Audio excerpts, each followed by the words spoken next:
आणि मला तरी गड किल्ले बघायला खूप जास्ती आवडतं।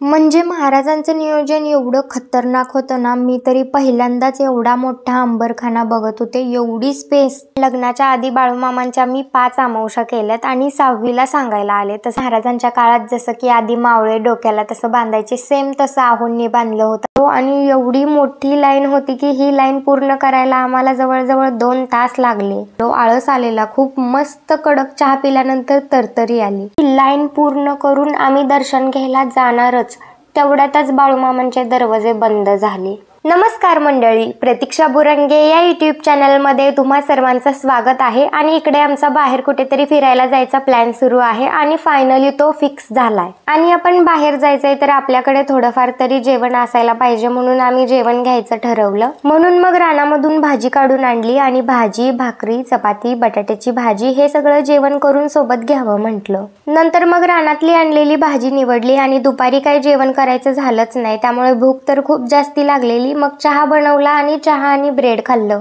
चहा पिऊन दीदीने चपात्या बनवायला घेतल्या, कारण आमचा 4 ते 5 वाजता प्लॅन झाला आणि आम्हाला 7 वाजता तरी निघायचं होतं, त्यामुळे पटापट सगळं आवरायचं होतं। एकीकडे चपात्या आणि दुसरीकडे बटाट्याच्या भाजीची तयारी सुरू होती। चपात्या झाल्या झाल्या लगेच सासूबाईंनी भाकरी बनवायला घेतल्या, दुसरीकडे शेपूच्या भाजीला फोडणी दिली। तसं तर आम्ही बाहेर जेवण करणारच होतो, पण कधी कधी कसं होतं माहितीये का, आपण फक्त बाहेरचं खाल्लं का मग परत त्रास होतो, म्हणून मग आम्ही घरचं जेवण थोडंफार सोबत घेत होतो। माझा आवरून मी डबा पॅक करायला घेतला आणि आमच्या इकडचे लाईट गेलेले, त्यामुळे थोडासा अंधार येतोय।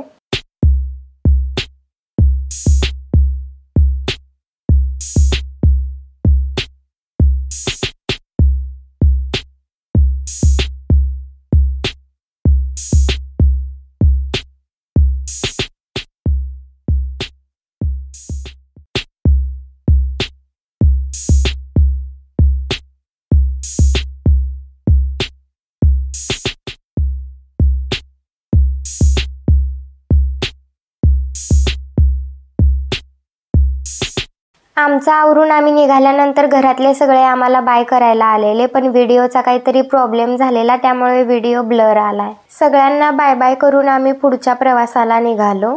आम्ही 8-10 जण जाणार होतो, त्यामुळे पहिल्यांदा गाडीचा थोडासा प्रॉब्लेम झालेला। आम्हाला गाडी छोटी भेटत होती, पण फायनली नंतर गाडी पण भेटली मोठी।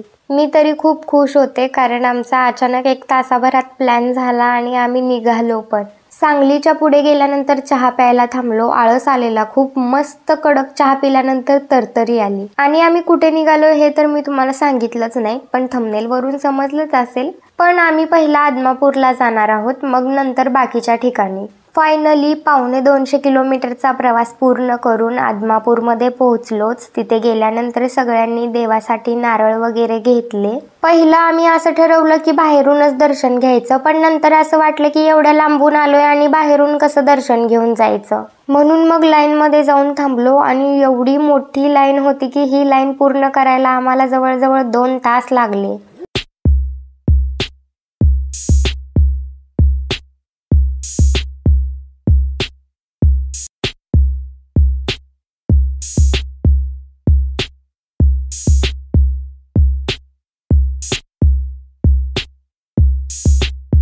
एवढ्या गर्दीतून 2 तास थांबून एवढी मोठी लाईन पूर्ण करून आम्ही दर्शन घ्यायला जाणारच तेवढ्यातच बाळूमामांचे दरवाजे बंद झाले, कारण बाळूमामांची आरती 5 वाजता केली जाते आणि त्याच्या आधी 1 तास म्हणजे 4 वाजताच दरवाजे बंद केले जातात आणि आम्ही पण बरोबर 4लाच तिथे पोहोचलेलो, म्हणून मग 1 तास तिथेच थांबलो। आरती पण झाली, मेन म्हणजे आम्हाला आरती भेटली। नंतर दरवाजे पण ओपन झाले, दर्शनासाठी आतमध्ये गेलो आणि आतमध्ये अजिबात गर्दी नव्हती। आतमधलं दर्शन तरी खूप छान झालं। अमावस्या असल्यामुळेच आम्ही आदमापूरला यायचं ठरवलं आणि अमावस्यामुळेच एवढी गर्दी पण आहे आणि एवढी गर्दी आहे त्यामुळे मग मंदिरात आत जाम सिक्युरिटी पण आहे, त्यामुळेच मग मला मंदिरातले व्हिडिओज नाही घेता आले। लग्न झाल्यापासून मी आजच आदमापूरला आलीये, पण लग्नाच्या आधी बाळूमामांच्या मी 5 अमावस्या केल्यात आणि 6वीला सांगायला आले। तसं तर मी 6 अमावस्या केल्यात।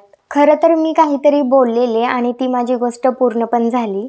मंदिरात कुठे नारळ फोडता येत नाहीत. मंदिराच्या मागच्या साईडला नारळ फोडायची जागा आहे. आहोंनी तिकडे जाऊन सगळ्यांचेच नारळ फोडले. गर्दी खूप होती त्यामुळे आम्ही नाही गेलो तिकडे. मंदिरातून दर्शन घेऊन बाहेर पडलो आणि मगाशी 2 तास लाईन मध्ये अडकलेलो आणि आता 2 तास ट्रॅफिक मध्ये. वरून पाऊस येत होता आणि खाली एवढं जाम ट्रॅफिक होतं. मला तरी गाडीमध्ये बसून खूप कंटाळा येत होता. 6:30 वाजता ट्रॅफिक मध्ये अडकलेलो. 8:30 वाजता ट्रॅफिक मधून बाहेर पडलो.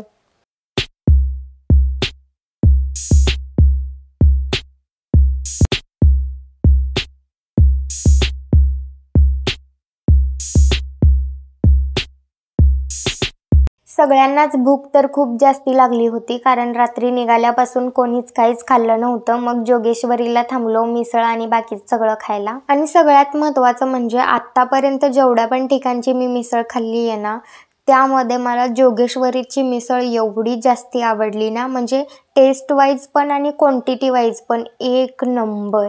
कटाचा रस्सा तरी काय बोलायचं कामच नाही, एवढा भारी होता.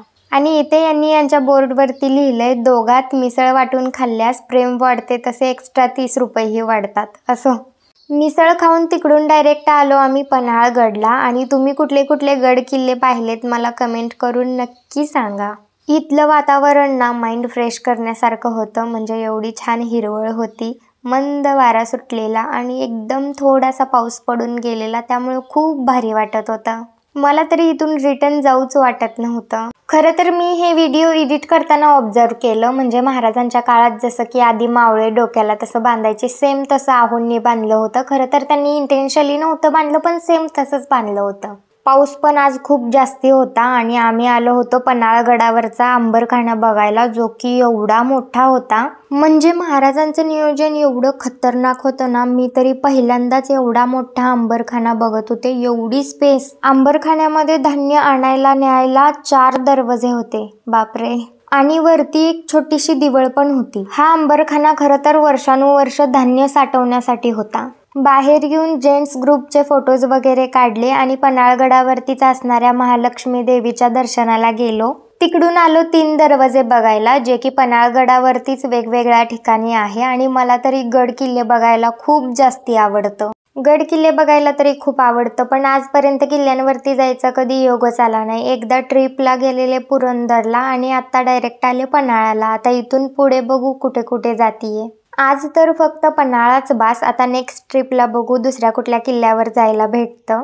हे होते 3 दरवाजे आणि नंतर इकडे आलेलो. आता या स्पॉटला काय म्हणतात मला नाही माहिती, पण इकडून खालचा व्ह्यू एवढा भारी दिसत होता ना, खूप भारी.